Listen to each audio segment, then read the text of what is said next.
இது மகிமை நேரம். ஆண்டவரும் உலக ரட்சகருமாய் இருக்கிற இயேசு கிறிஸ்துவின் ஈடு இணையற்ற பரிசுத்த நாமத்தில் என் அன்பின் வாழ்த்துக்கள். இங்கே கீழ்ப்படியாமையினாலே ஒரு ராஜ்யத்தையே இழந்த ஒருவரை குறித்து நாம் பார்க்க போகிறோம். தேவனுக்கு மிகவும் நெருங்கிய ஒருவன் சிநேகிதனோடு கூட பேசுகிறதை போல பேசினார். அவருக்கு விரோதமாக ஆரோனும் மிரியாமும், கர்த்தர் மோசையோடு கூட மட்டும்தான் பேசுவாரா, எங்களோடு பேச மாட்டாரா? உடனே கூப்பிடுறாரு, வர சொல்ல ஆசரிப்பு கூடாரத்துக்கு பக்கத்தில் வர சொல்லு. என் தாசனாகிய மோசையை குறித்து நீங்கள் பேசுவதற்கு துணிகரம் கொண்டது என்ன? கர்த்தர் கேட்கிறாரு, துணிகரம் கொண்டது என்ன? அடுத்த நிமிஷம் மிரியாம் வெண் குஷ்டரோகியாகி பாளையத்தை விட்டு புறம்பாக்கப்பட்டாள். இப்படியெல்லாம் தேவனுக்கு ரொம்ப நெருக்கமாயிருந்த ஒருவன் சொல்றார், நான் ஒரு சிநேகிதனோடு கூட பேசுகிறேன், என் வீட்டில் அவன் எங்கும் உண்மை உள்ளவன், எங்கும் உண்மை உள்ளவன்.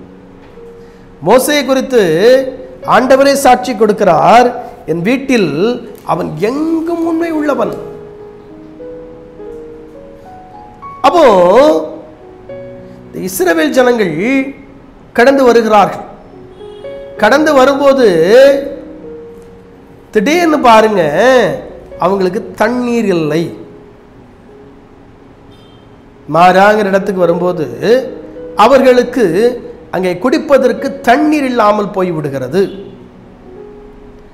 அப்போ இங்க வந்து மோசேட்ட ஃபைட் பண்றாங்க, எங்களுக்கு குடிக்கிறதுக்கு தண்ணி இல்லை, நாங்கள் சாக போகிறோம், எங்கள் ஆடு மாடெல்லாம் சாக போகுது, நாங்கள் குடிக்கிறதுக்கு தண்ணி இல்லாமல் நாங்கள்லாம் சாக போகிறோம் அப்படின்னு மோசைட்ட வந்து ஃபைட் பண்ணுறான். அவங்க அத்தை மோசையை பார்த்து சொல்கிறாரு, எப்பா அங்கே வாப்பா, நான் கண்மலையின் மேலே நிற்பேன்ப்பா, கண்மலையை பார்த்து பேசுப்பா, தண்ணி வரும்ப்பா, கண்மலையை பார்த்து பேசு, உன் கோலை கையில் பிடிச்சிட்டு போ, கண்மலையை பார்த்து பேசு, தண்ணி வரும். மோசே புறப்பட்டு போகிறார். போய் அவர் அங்க கர்த்தர் சொன்ன மாதிரியே அவர் புறப்பட்டு போகிறார். புறப்பட்டு போய் அங்க நிற்கிறார் பாருங்க. நின்று கண்மலையிலே கர்த்தர் நிற்கிறார். கர்த்தர் சொன்னாரு, எப்பா நீ வந்து கண்மலையை பார்த்து பேசுன்னு சொன்னார். கண்மலையை பார்த்து பேசு. ஆனா அந்த மோசே என்ன செய்யறாரு, ஜனங்கள் அவரை நெருக்கினதினாலே வழி இல்லாம கண்மலையை அடிக்கிறார். தண்ணி வந்துச்சு, கண்மலையில தண்ணி வந்துச்சு. நான் கர்த்தர் கூப்பிட்டு சொல்றாரு, எப்பா நீ கானானுக்குள்ள போக மாட்ட, நீ கானானுக்குள்ள போக மாட்டப்பா. பெரிய தேவ மனிதன், முகமுகமாய் தேவனோடு கூட பேசுகிற ஒருவன், சாதாரண ஆள் கிடையாதுங்க, முகமுகமாய் தேவனோடு கூட பேசுகிறவன், என் வீட்டில் அவன் எங்கும் உண்மை உள்ளவன். மோசே விரோதமாய் இஸ்ரவேல் ஜனங்கள் முறுமுறுக்கும் போது சொல்றாங்க, ஆண்டவர் சொல்றாரு, எப்பா மோசே நீ தள்ளி போயிருப்பா, நீ தள்ளி போயிரு, நான் இவர்களை அழிக்கிறேன், ஒன்ன பெரிய ஜாதியாக்குறேன்.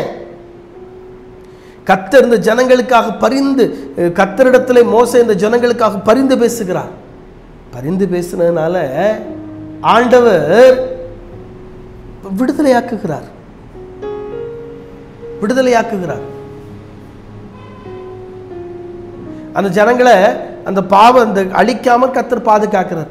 ஆனா அந்த மோசே கர்த்தருடைய வார்த்தைக்கு கீழ்ப்படியாமல் கண்மலையை பார்த்து பேசுவதற்கு பதிலாய் கண்மலையை அடிக்கிறார். அடிச்ச பிறகும் தண்ணி வந்துச்சு, அடிச்ச பிறகு தண்ணி வந்துச்சு, வராம இல்லை. ஆனால் அங்கே அந்த ஒரு சின்ன கீழ்ப்படியாமை வந்ததினாலே மோசே, தேவன் இஸ்ரவேல் ஜனங்களை கானானுக்குள் அழைத்து சொல் அப்படின்னு சொல்லி தான் கூப்பிடுறாரு. பார்வோன்ட்ட வா போவோம், என் ஜனங்கள் அடிமைகளா இருக்காங்க, அவங்கள கூட்டிட்டு பாலும் தேனும் ஓடுகிறதான கானான் தேசத்துக்கு போ, நீ கூட்டிட்டு போ, நீ வழி நடத்திட்டு போ அப்படின்னு சொல்லி சொல்றாரு. வழிநடத்தி கொண்டு வருகிற மோசே அந்த கானானுக்குள் நுழைய முடியவில்லை. கீழ்ப்படியாமை. ஜனங்கள் நெருக்கிறாங்கய்யா, என்னையா செய்வார் அவரு?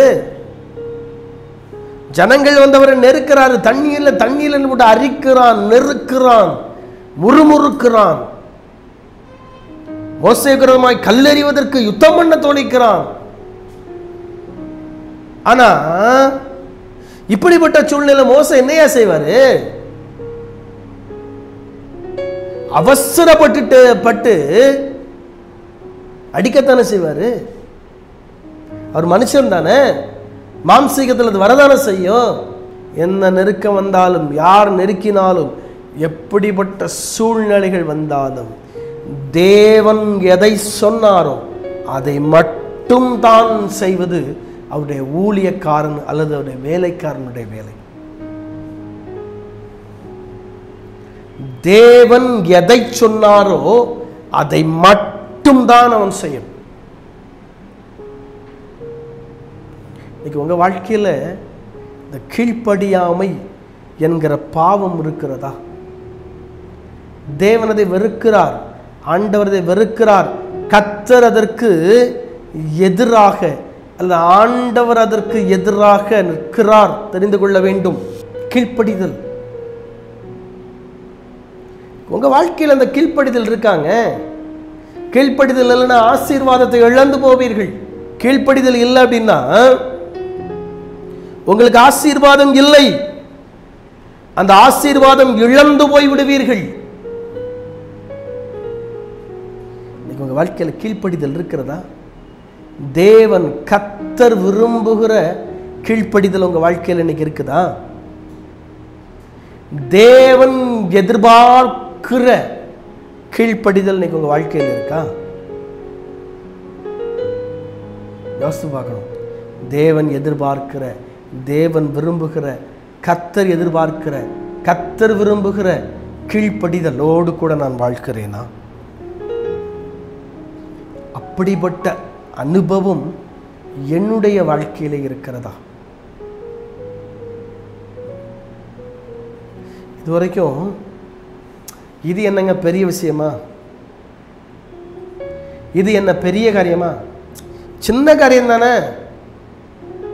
அது நான் அவ்வளவு பெரிய காரியமா? அது நான் அவ்வளவு பெரிய விஷயமா? நோ. சின்ன காரியமானாலும் பெரிய காரியமானாலும் சிறிதானதானாலும் பெரிதானதானாலும் தேவன் அல்லது கர்த்தர்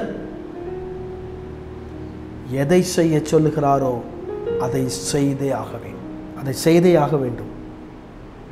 என்ன சொல்றாரு? கீழ்ப்படிதலை குறித்து சொல்லுகிறார். கற்பனைகளுக்கு கீழ்ப்படிய வேண்டும் என்று சொல்றாரு. கற்பனைகளை கை கொள்ள வேண்டும், அதற்கு கீழ்ப்படிய வேண்டும். இன்னைக்கு நம்ம அனுபவம், கீழ்ப்படுகிறோமா? கற்பனைகளை கை கொள்ளுகிறோமா? அவருடைய வார்த்தைக்கு அஞ்சி நடுங்கி அதற்கு கீழ்ப்படுகிறோமா? வாழ்க்கையில் இன்னைக்கு அப்படிப்பட்ட அனுபவம் இல்லைன்னா ஆண்டவர்கிட்ட கேளுங்க, ஆண்டவரே எனக்கு கீழ்ப்படுகிற அனுபவத்தை தாரும், எனக்கு கீழ்ப்படுகிற அனுபவத்தை தாருன்னு கேளுங்க. கர்த்தர் நிச்சயமாக உங்களுக்கு தருவார். அன்பின் ஆண்டவரே உமக்கு ஸ்தோத்திரம்.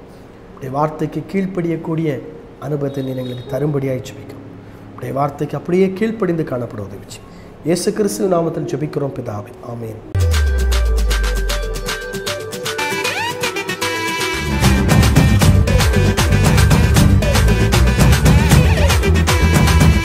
மகிமை மகிமை